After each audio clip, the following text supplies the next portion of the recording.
according to law enforcement sources, that her body was not intact. And that it appeared that she may have been dead inside that car for an extended period of time. The FBI just uncovered an autopsy that proved David's ex-girlfriend's death wasn't some tragic accident, and it is sad. David was supposed to be the shy bedroom pop star, the kid who turned heartbreak into hits, but behind the stage lights and sad boy lyrics, the FBI uncovered a nightmare. His ex's autopsy revealed details so disturbing, his fans can't hear his music the same way again. The autopsy that shocked the FBI. The autopsy of Celeste Ribas Hernandez didn't just provide answers. It cracked open a vault of questions that the music industry, the fans, and especially David would rather have left buried. Think of it like lifting the lid on a locked chest at the bottom of the ocean. You expect rust, dust, maybe a few coins. Instead, you find a time bomb that's still ticking. Because what investigators discovered in that report wasn't a single cause of death tied up neatly with a bow. It was a patchwork of injuries, chemical traces, and signs of prolonged suffering, like puzzle pieces scattered across a crime scene, each one darker than the last. And the scariest part, each piece pointed back to the same story. This girl's life wasn't just cut short. It was chipped away at over time, while the adults in the room, industry gatekeepers, managers, even supposed friends, stood by and watched like people staring at smoke from a fire, too scared to admit there were flames. Let's ground this in what the FBI actually pieced together. Toxicology suggested Celeste had been subdued, her bloodstream tainted by substances she never should have touched at her age. The coroner compared her condition to a marionette with strings cut, not broken in one violent crash, but weakened slowly, systematically, until she collapsed. That phrase, marionette, sticks because it mirrors the way fans now describe David's control over her. Old TikToks, Discord chats, Instagram stories, they weren't harmless digital scraps. They were breadcrumbs leading straight to the truth. This wasn't a fling, this wasn't a mistake, this was patterned behavior. And it's here where the hypocrisy burns hottest. On one side, you had David giving articulate interviews about his art, waxing poetic about roses withering back into dirt, life cycles, invisible strings connecting souls. On the other, you had a girl whose life cycle was violently interrupted, her own string severed in the most brutal way possible. So how did the public react when the autopsy leaks began surfacing? Picture a tidal wave slamming into a sandcastle. The carefully constructed image of David, the shy, introspective artist with a prophetic voice, collapsed in seconds. Fans who once sang along to his melancholic ballads suddenly found themselves combing through lyrics for clues, the way conspiracy theorists pick apart blurry photographs. His song Romantic Homicide, released on Celeste's own birthday, was suddenly being reframed as a red flag, a confession hidden in plain sight. A coincidence, perhaps. But coincidences start to feel less random when stacked like dominoes. It's like seeing cracks in a dam.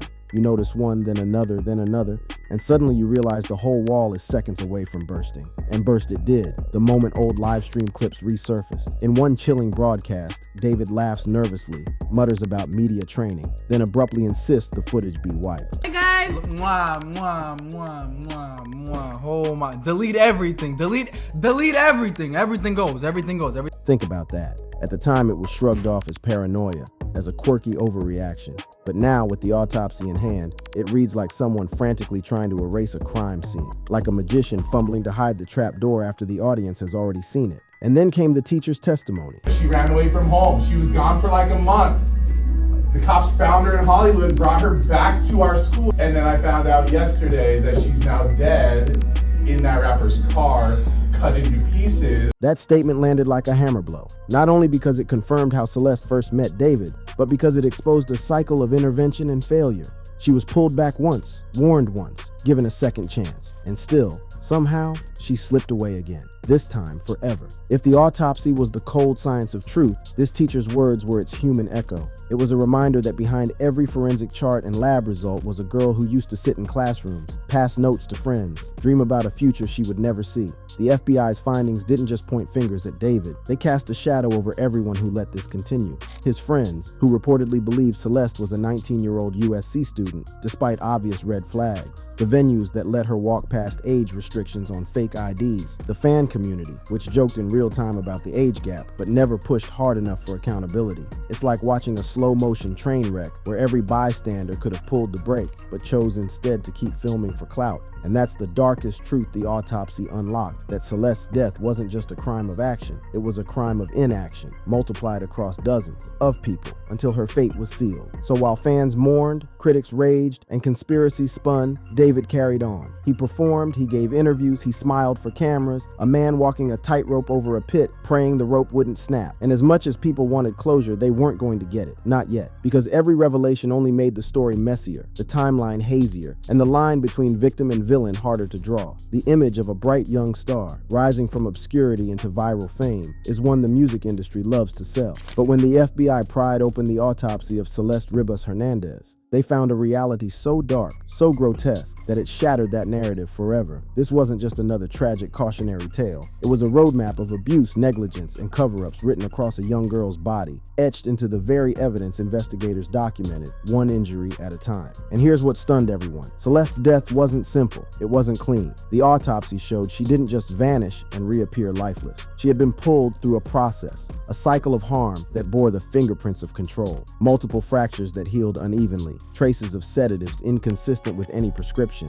scars that predated her disappearance. For FBI analysts, these were neon signs spelling out a horrifying truth. Celeste's final chapter had been written long before her body was discovered. Now, when this news broke, fans didn't know what to do. Many clung to denial. After all, this was David, the soft-spoken bedroom pop artist who once freestyled into his phone, who talked about faith, family Bible study, and invisible strings of destiny. How could the boy who made romantic homicide be connected to such a brutal ending? But denial shattered the moment the footage resurfaced. His panicked demand to erase a Twitch stream, once brushed off as awkward, now looked like evidence of a guilty conscience. That clip became a rallying cry across social media, memed, dissected, slowed down, looped, as if hidden meaning could be teased out from his every blink, every nervous laugh. Let's not sugarcoat it. The most jarring revelation from the autopsy wasn't just the condition of Celeste's body, it was her age. She was not a woman masquerading as a college student. She was not the 19-year-old USC kid some of David's circle insisted she was. She was barely a teenager with fake IDs as her passport into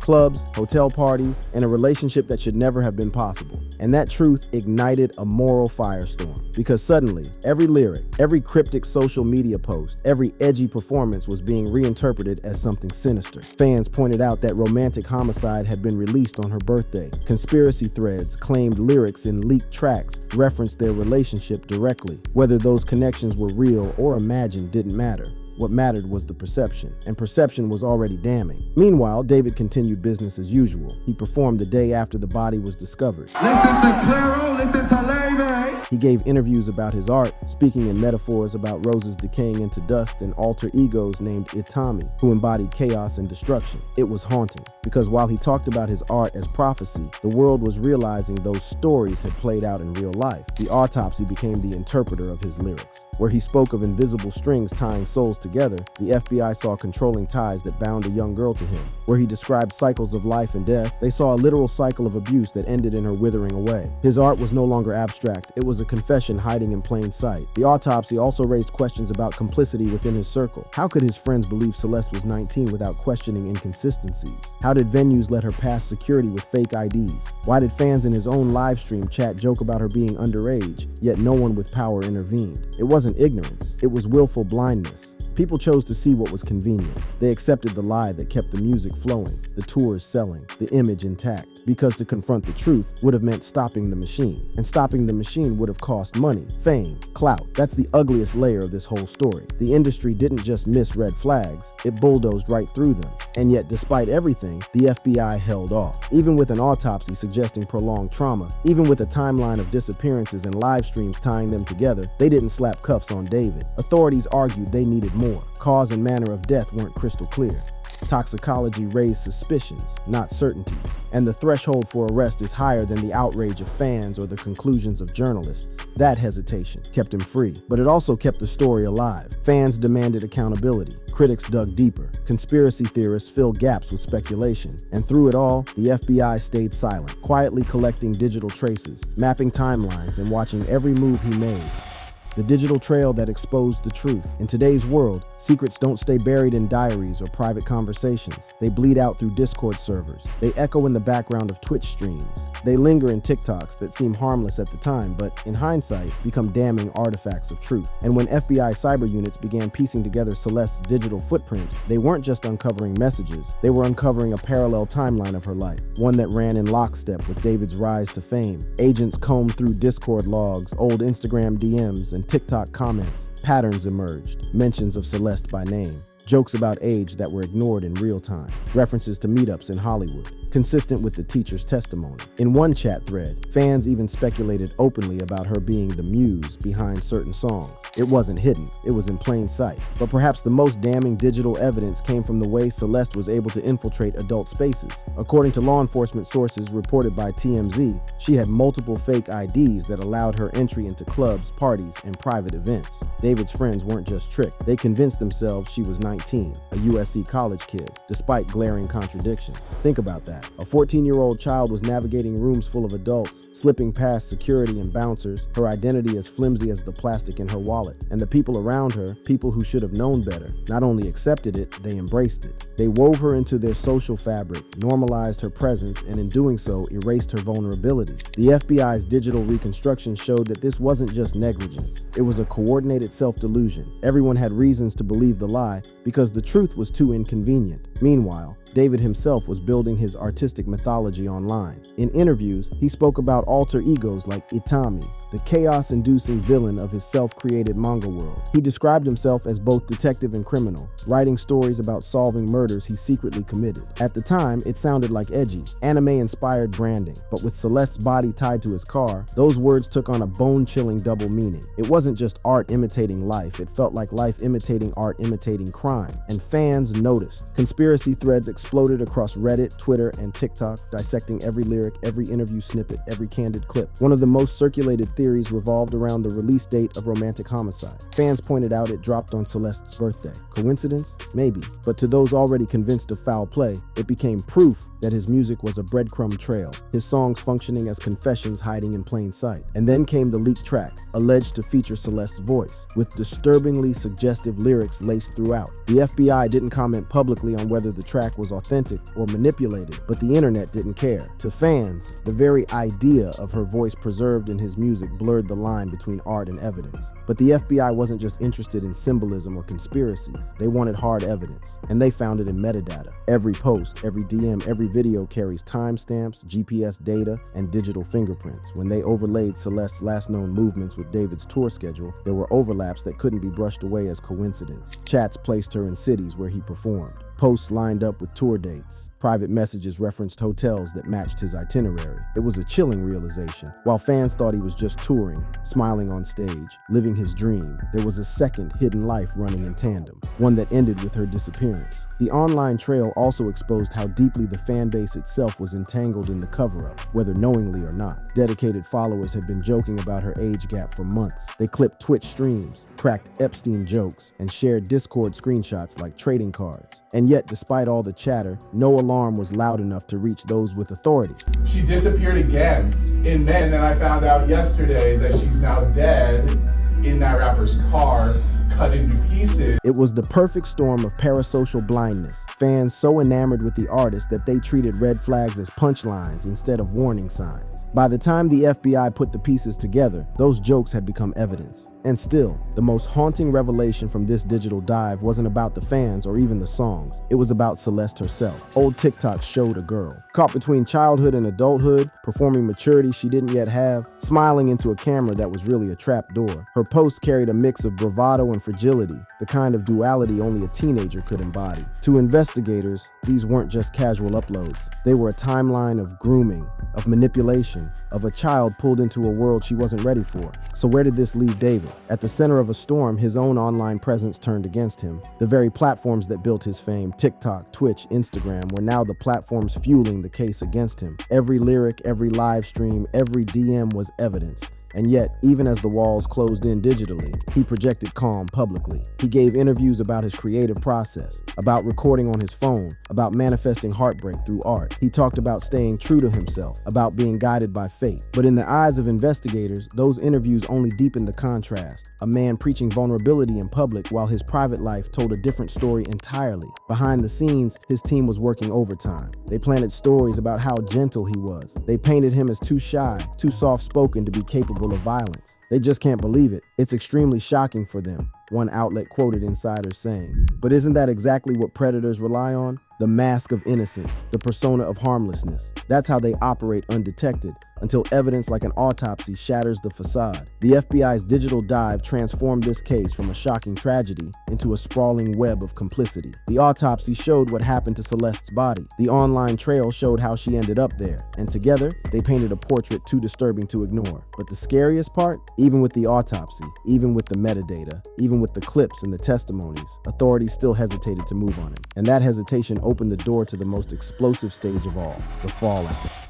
The fallout that shattered his career. The first two parts of this story gave us the foundation, the autopsy that stunned everyone, and the FBI's digital excavation that turned whispers into evidence. But part 3 is where the storm truly breaks, where suspicion turns into fallout, and where the weight of silence and complicity finally crashes down on everyone involved. Because when the findings became public, the David narrative didn't just crack. It shattered into shards that cut across every level of the music world, every corner of his fan base, and even into the credibility of the authorities themselves. The fan base split was immediate and vicious. On one side were the diehards who insisted he was innocent, who clung to the idea that without an official arrest, he couldn't possibly be guilty. They flooded timelines with #ProtectDavid hashtags, posting old clips of him talking about family Bible studies, holding them up as proof that he could never be capable of such horrors. To them, this was just another case of a rising black artist being targeted by law enforcement and the media. But then there were the truthers, and they were merciless. They compiled TikTok mega threads analyzing his lyrics like crime scene photos. They circulated the teacher's gut punch testimony until it was impossible to scroll without seeing it. They zoomed in on his facial expressions in interviews, parsing every nervous smile, every pause, every slip of the tongue, treating him like a suspect under a microscope. And then there were the casual fans, caught in the middle, too disturbed to keep listening, too uncertain to let go. For them, the scandal tainted every note, every lyric. Songs that once brought comfort now felt radioactive. The industry reaction was just as fractured. Executives at his label held emergency calls, weighing whether to drop him outright or wait for the FBI to make a move. A leaked email thread, obtained by an independent journalist, revealed PR strategists debating which was worse, being accused of enabling a predator or being accused of abandoning an innocent man before due process. Streaming services quietly shadow banned his music from curated playlists. Collaborators scrubbed his name from social media posts. Even journalists who had once hyped him as a visionary began hedging, shifting tone from praise to suspicion. It was a domino effect. Once one piece fell, the rest followed in rapid succession. But the most damning silence came from those who had known Celeste personally. Former classmates, teachers, even parents of her friends began speaking up in hushed tones, telling reporters they'd always known something was off, that she was too young to be in that world, too vulnerable. And yet, none of them had been able to stop it. Their silence was born of fear,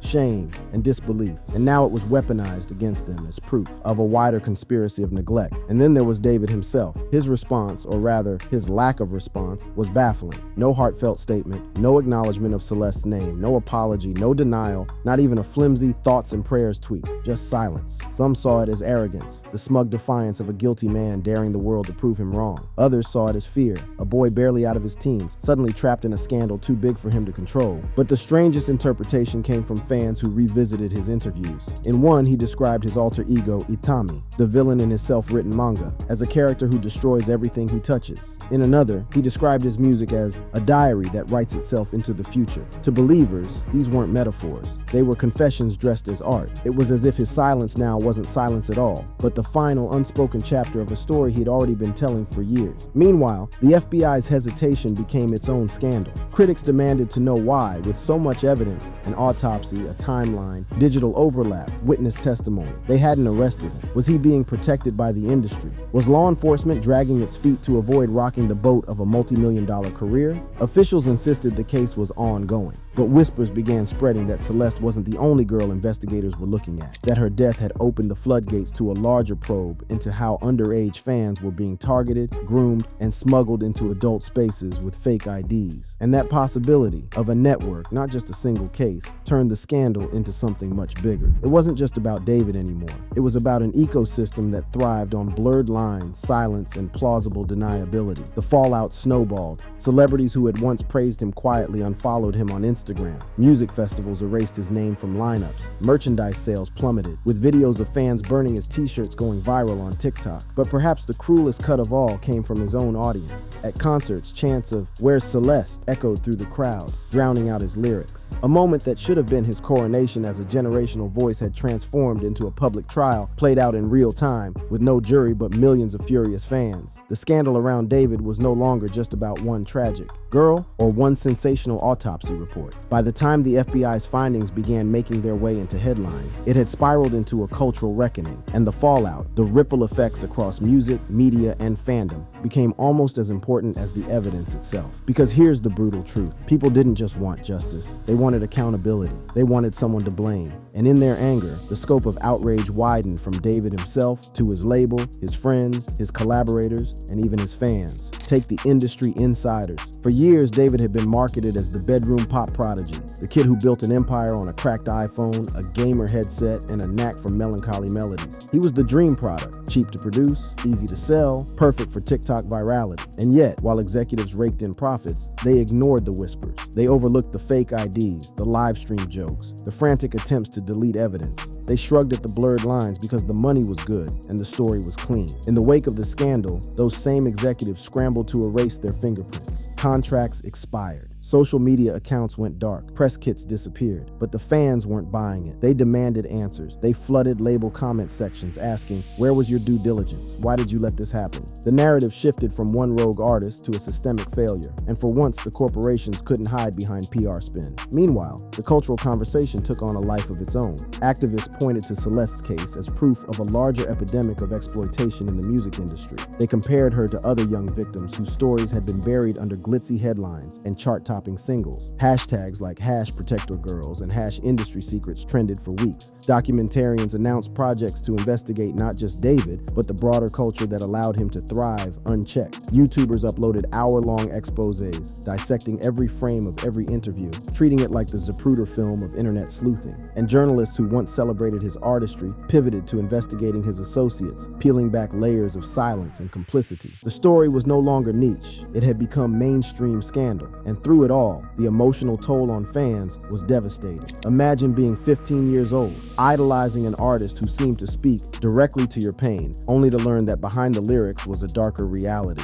Imagine realizing that your favorite song might not be a metaphor at all, but a breadcrumb in a criminal investigation. Some fans responded with anger, burning merch, deleting playlists, and posting emotional TikToks about betrayal. Others responded with grief, mourning not only Celeste, but the innocence they felt they'd lost. Fan forums once dedicated to analyzing lyrics turned into support groups, places where kids tried to process how their idol had fallen so far, so fast. And then there was the media circus. Every late-night comedian cracked jokes about the TikTok star with skeletons in his car. Every tabloid splashed his face across covers next to grainy photos of Celeste. Every podcast debated whether the FBI's silence meant he was guilty or innocent. But the loudest voices weren't comedians or pundits. They were survivors. Women and girls who had lived through their own brushes with predatory behavior in the industry began sharing stories, emboldened by the outrage. Celeste's case became a catalyst, a rallying cry for those who had been ignored or silenced. And David, he remained silent. His social media feeds went dormant. His team released no official statement. The man who once poured his heart into lyrics about love, pain, and heartbreak was now a ghost, present only through the fragments of a scandal he couldn't outrun. To some, that silence was damning, proof that he had nothing to say because the allegations were true. To others, it was tragic, the collapse of a prodigy too overwhelmed to speak. But either way, the absence of his voice only magnified the noise around him. In the end, the most haunting part of the fallout wasn't what happened to David, or even to the industry. It was what it revealed about us, about how easily we excuse warning signs when they come wrapped in talent, about how quickly we defend idols even as their victims scream for help, about how fame blinds us until tragedy forces our eyes open. Celeste's death was preventable. That's the bitter truth. truth. If the red flags had been taken seriously, if fans had shouted louder, if adults had intervened, if the industry had acted sooner, she might still be alive. Instead, her story became another cautionary tale in a long list of industry scandals. Another name on a list that should never have existed. That wraps up this video. For more interesting videos like this, check out the EA cards on your screen.